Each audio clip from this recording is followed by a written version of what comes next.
Happy spring and welcome to BG24 Public Affairs. I'm Jasmine Burnett and this is DeMonte Quincy and Gary Malvo. On tonight's show, we will be joined by a few cast and crew members of the upcoming BGSU production URINETOWN, the musical. They will be here to tell us about the show. Then later tonight, we will be joined by a representative from the BGSU organization, Feed My Starving Children. She will be here to talk about the upcoming events they will be having and how you can lend a hand and volunteer. That's right. Then we will be joined by a representative from the Wellness Center. She will be here to talk about the upcoming panel they will be having pertaining to Sexual Assault Awareness Month. Then we will be chatting live to talk about all things happening in the world of pop culture. Stay tuned because it all happens after the break.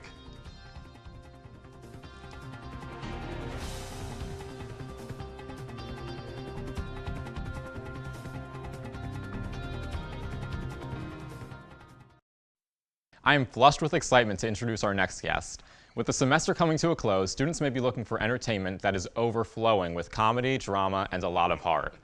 BGSU is putting on the show URINETOWN the Musical in just a few weeks. Here to tell us more about the show and when you can all see it is the director, a few cast members of the show. It's great to have you here. Thanks a lot. So can you tell us what the musical is about? Sure. It's about a city in the future where private toilets have been outlawed, so everyone must use public toilets in order to pee. That sounds fascinating. Yes, yeah. So you're the director of the show, right? That's correct. So what has been the hardest part for you about directing this musical? I think that one of the challenges, although the cast has met that challenge brilliantly, is that it calls for a style of performance that is very broad and that in some performance situations would be constituted as bad acting, and encouraging them to sort of embrace that broad cartoon type quality of performance and do it with gusto. They've done it. They've trusted me, but I do think that has been something of a challenge. And how do you cross the line exactly from between drama and comedy in this musical? I don't think there is much drama in it. And that's sort of my particular take on the piece. Yeah. I think that I've been pretty adamant that we're running far away from anything that smacks of sentimentality in the play. And so anytime that there is a moment that might seem a little bit heart-wrenching or heart-touching, we're sure to undercut that with some kind of physical business that is comedic. Yeah. So how are rehearsals going? This is a question for all of you. I think they're going well, but I guess I could. They might have a different story. I guess I could pass it to them. I mean, from my perspective, rehearsals are going fantastically. The cast is so strong, and it's so diverse. Having a company that's not only theater majors but education, and some music majors as well, and it really makes the process fun and eclectic in a lot of different ways. And from a choreographic standpoint, it's really fun working with multiple dance backgrounds within the cast, because it's cool to see people develop their skills over the course of this process. We've been flying through the rehearsals and we've been really able to hone in on specific moments, and I think the cast feels extremely confident in what we're going to produce, so that's incredible. Yeah, that's awesome. I think one of the most exciting things about this process is the particular style that we're going for, and it's nothing like I personally have done before. Having to experience a certain disconnect from a character, looking at it more from a bird's eye view rather than trying to share the emotional experiences has been something new and certainly exciting for me. So I've really enjoyed the experience, and I'm looking forward to audiences to see it. So for the actors, what's been the hardest part, acting, singing, or dancing? I mean, like I said before, this is a brand new type of acting concept for me. So going from this different perspective, and looking at the character Pennywise as Pennywise and herself, and not myself portraying Pennywise, it's been challenging, but so much fun, and the different little quirks and the different little elements that we have pulled out of this show and from this script has just been amazing.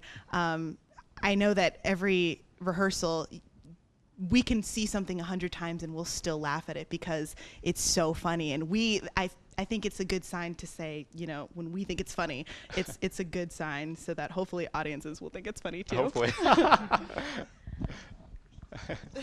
I would have to say that probably the acting is the most challenging, from the fact that we have very specific characters that are so broad and over the top in some ways that you have to apply it when you're dancing and when you're singing, and sometimes you're doing it all at once. Yes. So that's challenging. I know for me personally, it's really the singing. My voice type is really I sing like tenor typically when I sing at chorale or in like a normal show, but the role of lock stock, it sits so low, Yes, and is, so yeah. it's as you know, and so it's really interesting to kind of find that modulation in my own voice and really get it out there while also hitting the right notes and getting out the acting beats. I think it's its own challenge. And then when is the show, and how much are tickets? Good question. The show opens on the 23rd, Thursday the 23rd, and we have shows on the evening of the 23rd, evening of the 24th, a matinee on the 25th, an evening show on the 25th, and then a matinee on the 26th. The tickets are, I think they're $10 Okay. in advance, and then I believe that goes up significantly on the day of the show. Gotcha. Yeah. Okay, awesome. Thank you very much. Thanks for being here. Remember to go see URINETOWN, April 23rd through the 26th. Stay tuned, because when we come back, Jasmine will be sitting down with a representative from the BGSU organization Feed My Starving Children. Spring has brought out so many causes here at BGSU. Feed My Starving Children is a volunteer organization that focuses on improving the lives of malnourished children across the world. Here to tell us more about the organization and about the upcoming mobile pack event being held by the FMSC is Tiffany Bush, the Vice President of the organization. Great to have you here, Tiffany. Great to be here, Jasmine. All right, and you are the president. So could you tell me how you got that role? So I'm the vice president, and I was approached by my best friend and roommate because she found out about this great cause and she wanted to bring it here so that we could really make a difference, because mobile packs are one of the ways that Feed My Starving Children has the biggest impact. And so when she approached me, I said, of course, I'm all for a good cause. That's good. And you said when your friend approached you, so tell us more about Feeding My Starving Children. Is it, different areas or is it at other different campuses or anything else like that? There are very few college campuses that have mobile packs.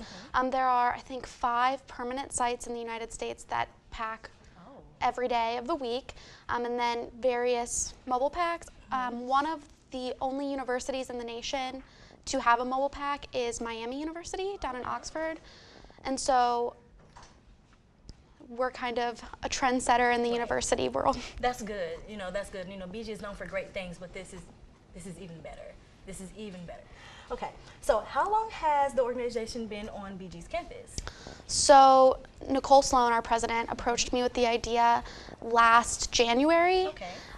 It took us a really long time to find our leadership team and to get our constitution written, find an advisor. So we've only been an official organization since about June, so this is our first official year on campus. Okay, and you said that it took a while for you to get your leadership and all that. So what role does the leadership have for the Feeding My Starving Children? So we have several positions available on our leadership team. There's a marketing chair, there's a campus outreach, a business outreach, community outreach. We've got a Greek life chair. Wow. And a volunteer coordinator, finance chair. So we all work together to kind of put on events for fundraising at different restaurants, That is good. things like that. We have to raise $22,000, so. Wow, 22,000. Yeah. Okay, so that's jumping into the next question. You all are raising money, $22,000, up until the end of April, and then you all station in the union and you pack these boxes. So where do you all send this food to? So we are trying to figure out where exactly our food will be sent. We're not 100% sure where it will be sent because Feed My Starving Children sends the food to wherever the biggest need is at the moment. So a lot of the food goes to Haiti, and a lot has been sent in the past few months to West Africa to help with Ebola, but there are 70 countries that Feed My Starving Children partners with. So there is a lot of options for where the food could go. So is it by any chance that the BG organization of Feed My Starving Children can actually go visit these places, or has that never been talked about? That's not really something that we've talked about. It's Feed My Starving Children doesn't really send mission trips to a lot of these places. A lot of the places that food is sent to, there are partner organizations in those countries that take care of the shipping and the delivery of the food to the children. Okay, so you said your goal this year was $22,000. Yes. And so what is your goal for next year? We really have been working hard to make sure that this is a sustainable organization. So we are going to need new members of the leadership team since about half of us are graduating.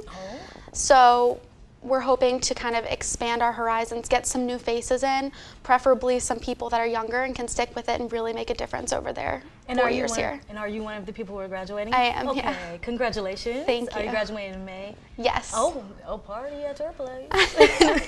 Okay, so how can people get involved with Feed My Starving Children? So we need about 500 volunteers. Okay. So we'll take any volunteers that we can. We have 6 packing sessions. They're only 2 hours each. People will come and pack the food.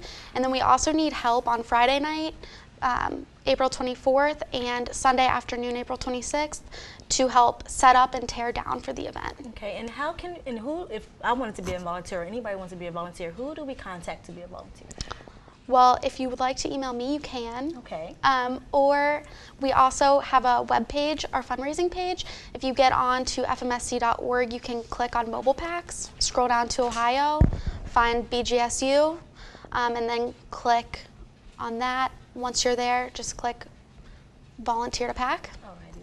Well, thank you so much for being here, Tiffany. Yeah. Like Tiffany said, if you would like to get involved with Feed My Starving Children, please go to feedmystarvingchildren.org. Remember that you can volunteer for them for the mobile pack packing from April 25th and the 26th. Stay tuned because when we come back, DeMonte will be here with an intern from the BGSU Wellness Center to talk about Sexual Assault Awareness Month.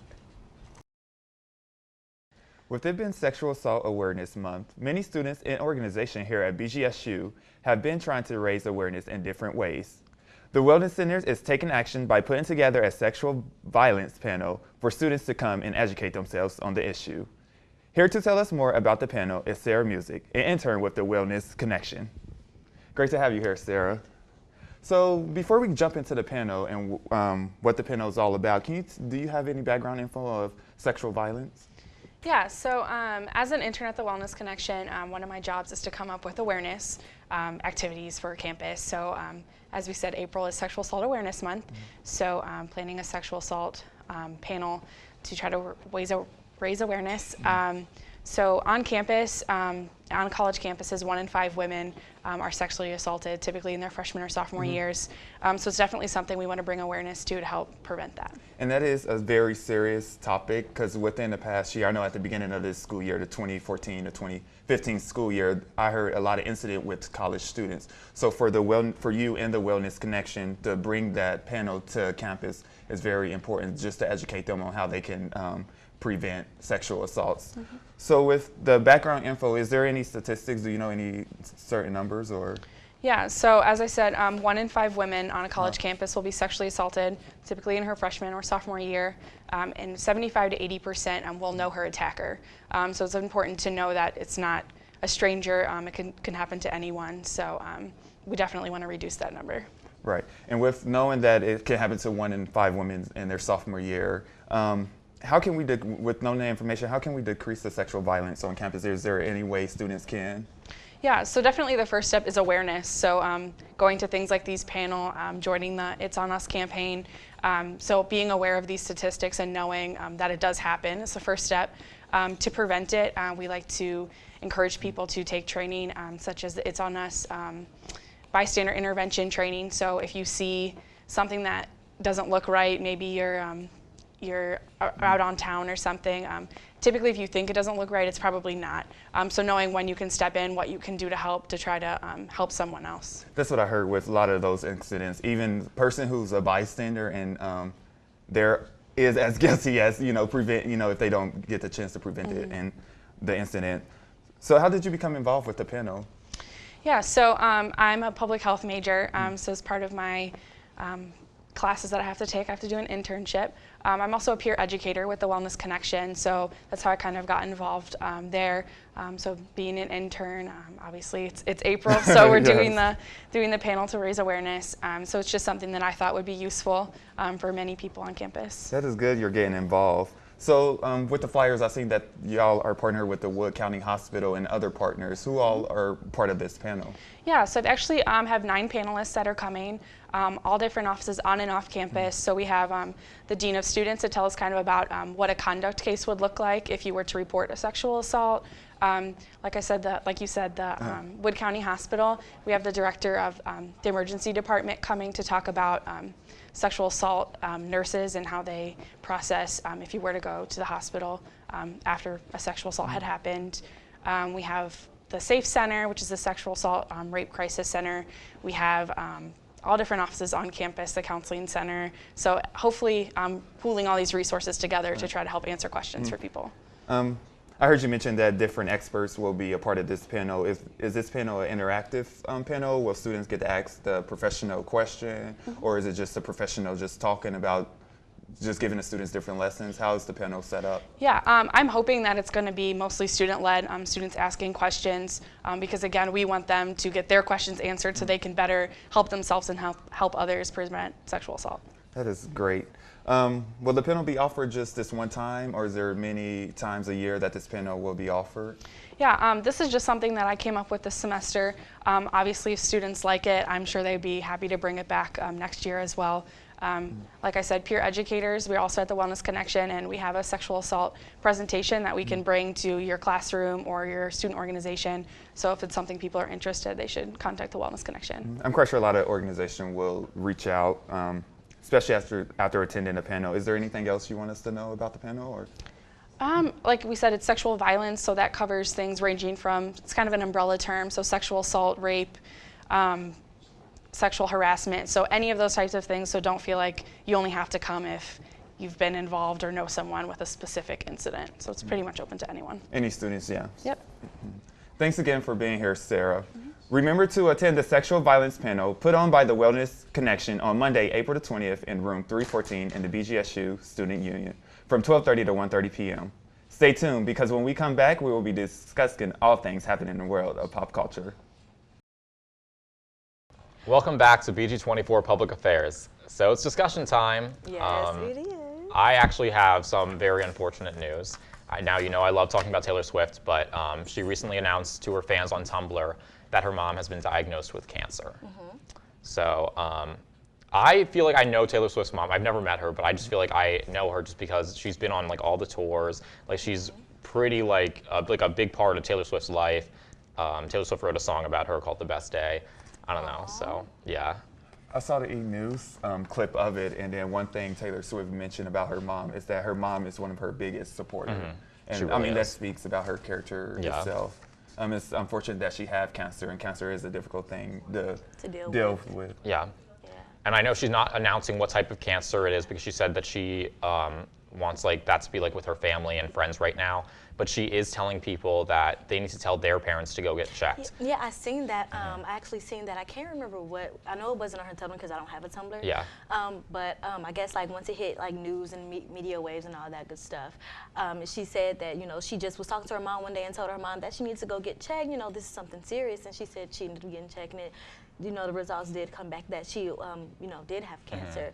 So that's real. She said her mom wasn't showing any symptoms at all, but yeah. So I think it's a very important message that Taylor Swift got that out, that you need to tell your parents to go get checked, because they might not be showing any symptoms and they could have it, and that's a very scary thing. That is. So. It's so sad. Are you tearing up? I'm trying not to. It's okay. Moving on to Orange is the New Black. They just released a new trailer for season 3 of the Netflix original series. So many people are so pumped about Orange is the New Black. Do you watch it? I do not. I don't watch it either. First of all, I want to say O.I.T.N.B. Yeah. That's all I see. I know. On like Twitter, I'm like, yeah. Or hashtag, and I'm Yeah. like, okay, you got it. It's yours. But like, do you watch it, Demonte? Yes, I am. Okay, This is please season feed 3, us. right? Yeah, this is season 3. I don't know. It is a nice show, and it shows about like women in prison and then life Yeah. outside of prison. It's interesting. So if y'all get a chance, I binge watched season 1 and 2. Wow. That's what during everyone's been break. saying, yeah. Yeah. So the new season starts, I think it's June 12th. June 12th. June 12th, yeah. So I guess we can binge watch all 3 I've been seasons. trying to get sucked into it. Like, I don't want to be sucked into Yeah. this, but, you know, my friend was like, or season 3 is coming out. I guess I'll try not to watch this in one day like I did seasons 1 and 2. So I don't know if I want to watch it because right now I'm stuck on a different world. That's probably out of y'all time. But Well, I'm stuck on 1 season myself. So I don't know if I want to get into Orange. my sister watched it over the summer, and my dad actually works at a women's prison. He's a librarian there. And he was like, this is so inaccurate, like these things don't happen. But like it's based on like a real book. It's so, based off of a book. So I was like, Dad, I don't know, like maybe your prison's a little different. Yeah. So have you read the book? No, I didn't. But one of the characters named after her, kind of, sort of, and it's her name is Piper. Yeah. And she wrote the book, and then the producers decided to turn it into a TV show. And now the TV show is not like, it's not everything goes on in TV show happening in the real prison. Right. But it is entertaining, and it does provide that entertaining effect. Okay, well, since you watch it, I'm going to ask you, who's your favorite character? Favorite? I don't know. I can take something from each character. There's one crazy eye. I don't know her real name, but she's really like crazy. She do have like a mental disability, but as far as crazy, she's always like snapping on the other characters, and it's just like funny when she like snap on them. Okay. Now speaking of TV, there's a special that everyone needs to be aware of. Bruce Jenner and Diane Sawyer sitting down, talking it out. For 2 whole hours. 2 hours, Two whole hours. April 24th. You know what? So I'm going to put that in my phone. It's going to put be it on a your reminder. calendar. Yeah, reminder. And I'm probably going to have, you know what? I'm going to have my glass of wine, my cheese. I'm going to have like a watch party for this. You love Bruce Jenner. You feel like Bruce Jenner is your stepdad. I feel like Bruce Jenner is my stepdad. And I'm really excited for this because a lot of people, I've been watching the Kardashians since they came out in 2007, 2008 era. Yeah. I've been watching them since then, since they all lived in that 1-story home. I know, yeah. Those different bedrooms. So I've literally been connected to them for so long. I've seen every birth of all their children. So it's just like, this is it. Yeah, you feel like you're like really connected to them. I'm Team Bruce, and I think that he deserves to sit down and talk. He's so behind the So Kardashians. do you think, what do you think about this coming out as a woman, as transgender? Like, do you think that that's going to happen, or do you think that that's all been like overblown by the media? That's definitely been overblown by the media. For one, I watch the Kardashians now. They have their 10th season up and running. Catch it out on E! Was that a plug? And so, they never mention anything about like him coming out. They said that like the last episode of this season is going to be related to that. Well, I can't wait that long. So I'll just you have to wait. I mean, the Kardashians are always behind because they still haven't like had like the new baby on that. Yeah, they still haven't had the new baby. So whenever that happens, that'll happen. But I don't think that Bruce is coming out as transgender. I think he's just coming out and just because it's journey, decisions, and future. Yeah. He's divorced from Kris Jenner now. So it's just like, what he's going to do in his life, without the Kardashians being his #1 limelight. You really think that's what's going to happen? I really think that's going to, and the story is I'm not transgender. That's going to be the story. What do you think? Do you think? It's all hyper. Yeah, I think the media did blow it out of proportion. Yeah, they know better. I'm going to call the media and tell them. You're gonna, yeah, you better tell them. I don't know. I think that something might be happening. Well, we're going to watch. We're going to find out April 24th. Stay tuned. We'll be right back. Welcome back. So I feel like we had a pretty good show today. I did. Now I know what I'm going to do. I'm going to watch Orange is the New Black. Yeah, that's what you're going to do? Yeah, so you want to watch it with me? Okay. Can we also go see URINETOWN the musical together? Yes. I need a date for that. I can't go anywhere without a date. All right, let's go. Let's go. I'm Oprah. So I think it's going to be really cool. So what? I need to have somebody in my arm. I was in it in high school. So, Really? yeah. Well, so is it almost like the same exact thing that they're like talking about? Did Yeah, it no. change? I mean, I think they're trying to do it more like as a comedy. Like when I was in it in high school, it was more like a drama kind of. Like we tried to like do both. Like we tried to have drama and comedy. So the character that you played, did you have like a lower singing voice? I heard your earlier. Yeah. Could you do that lower? I can't do it right now. That's our show for tonight. Thanks for joining us. Have a good night, everyone, and remember to tune in next week, same time and same channel.